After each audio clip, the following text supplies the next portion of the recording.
આગળ વાત કરીએ તો અખિલ ભારતીય કોળી સમાજના સંમેલનનો વિવાદ જોવા મળ્યો છે। અખિલ ભારતીય કોળી સમાજના નામે દિલ્હીમાં બે અલગ અલગ સંગઠન બોલાવવામાં આવતા વિવાદ।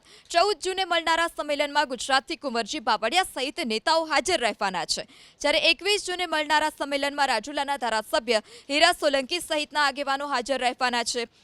સમાજના વિભાજન થતા હોય ને તો ના 14માં જવાય ના 21માં જવાય। હું બંનેમાં એકમાં પણ જવાનો નથી અને સંગઠનના તમામ હોદ્દેદારો હોય કે સમાજના કોઈ શ્રેષ્ઠ આગેવાનો હોય, સામાજિક હોય, આ બધાને અપીલ કરું છું કે બેમાંથી એક અધિવેશનમાં જતા નહીં।